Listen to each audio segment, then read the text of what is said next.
Hey guys, it's Vertical Verica coming back at you with some banger chunky Moo content. Today I'll be giving you 6 reasons why I think your account needs Nilou. For being the best free-to-play AoE character in the game to having a really fun secret playstyle.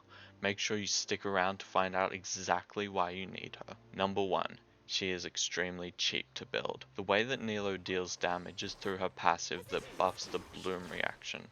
This buff translates from her HP, nothing else. Nilou requires only HP and EM to deal high damage. At the bare minimum, Nilou requires HP main stats on her artifacts, and then she is ready to go. The return on low investment in Nilou is the highest of any character in the game. If you're a lower AR player, all you need is HP main stat pieces and you'll deal a really good amount of damage. Point number 2, she is free-to-play friendly. I'm personally sick of hearing creators talk about free-to-play friendly teams, but in Nilou's case it's actually true. When Nilou first released, Nahida wasn't out yet and I didn't have Kokomi. I played Barbara, Dendro Traveler and Kole, and the team functioned really well. The biggest setback of the team was managing Barbara's skill uptime, but it worked. Every teammate in this team is given to us for free, making this a team that everyone can play. With the release of Yao Yao, free-to-play friendly teams expanded exponentially. With Yao Yao, the Xingqiu hybrid build was finally viable, where you build him on EM and ER and drive with Yao Yao. She also made Candace viable, where you could build Candace with the same EM ER build and then drive with Yao Yao with the infused Hydro normal attacks. Number 3. She is extremely strong. Nilou Bloom is like AoE Hyper Bloom. The blooms do similar damage if not more and hit every opponent around. Nilou also has access to something called quadratic scaling. This means the more enemies in range of each other, the more damage you will do. This is because the nature of the team is AoE elemental application, meaning you'll be triggering a similar amount of reactions on each enemy in range, triggering way more blooms doing way more damage. Nilou makes the Abyss very easy. In preparation for this video, I did an Abyss run with Nilou on the bottom side. With my 3-cost Nilou team, I cleared 12-1-2, which is infamous for being the hardest Abyss floor of the hardest Abyss on my first try. I do have over a year's experience playing Nilou, but I was still very impressed with how trivial the Abyss felt. Number 4. She is niche in a good way. Even though this video is an argument in favor of the strength of Nilou, I do have to address her nicheness.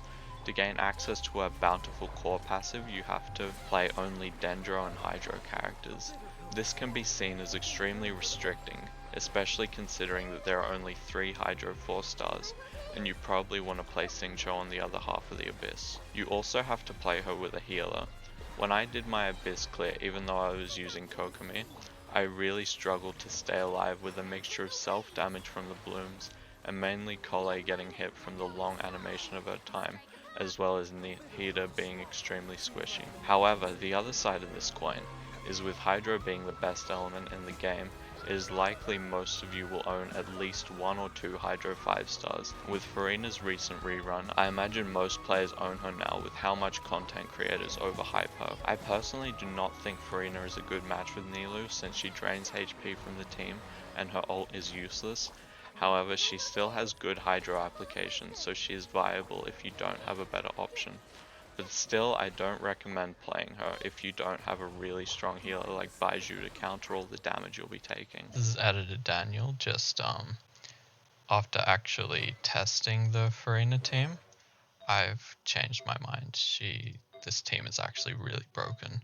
With a full EM build, her Hydro app is pretty good, and her cooldowns, there's no restrictions, unlike Kokomi and other characters, so she's really flexible. Just wanted to add that. Number 5. She scales really well with investment. Even though Nilou is one of the most free-to-play friendly units in the game, she scales really well with vertical investment. The first pull I recommend for Nilou teams is Nahida. On this channel, we believe that Nahida is the best character in the game.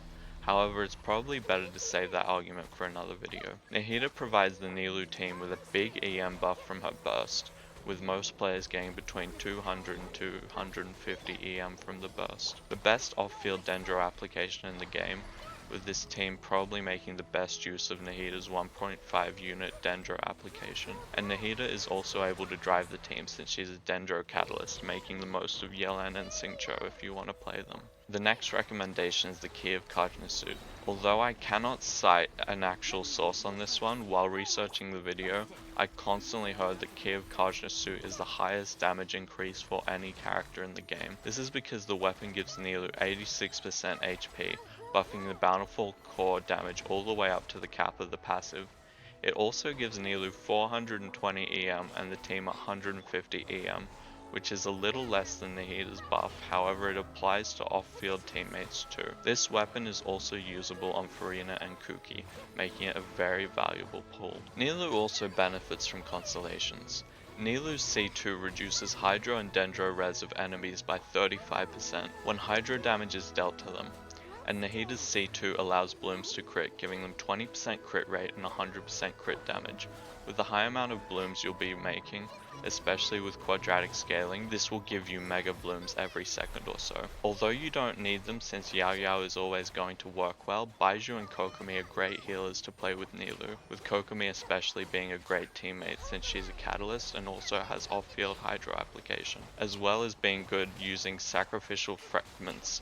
Even though I don't rate her in this team, I have to recommend Sejuin since she is a healer. However, she does not have good Hydro application and requires a lot of ER. The most popular team for Nilou is the 3-cost Nilou, Kokomi, Nahida and Collei team with Collei on Instructor. This team is Nilou's best since it has great application for both elements and Collei being used for her front-loaded Dendro application running Sakbo. I recommend this team the most to anyone serious about Nilou. I also have to give an honorable mention to Alhaitham for having the best front-loaded Dendro application in the game. I made a video about Alhaitham and went into detail about this. However, the video was scrapped because it took too long to make. Let me know in the comments if you'd like me to finish the video. I also have to shout out Ayato. I don't own him so I can't speak on his synergy, however I know that Jello Impact highly rates the Ayato, Baizhu, Nahida and Nilou team. The final point is she has a fun alternate playstyle. I have to mention that Nilou can be played in Vape. Nilou has two stances she can take in her skill. The Water Wheel giving the team off-field Hydro app, and then her Sword Dance state. This state has her doing Hydro-infused normal attacks that are considered skill damage. In this state, Nilou can be played with Kazuha, Xiangling, and Bennett. At C6, this team is extremely viable since Nilou gets 30% crit rate and 60% crit damage. However, this playstyle is still viable at C0. This is more of a fun meme build, but you can still find people clearing the abyss with this team. I hope this video has helped you make up your mind whether you want to pull Nilou or not.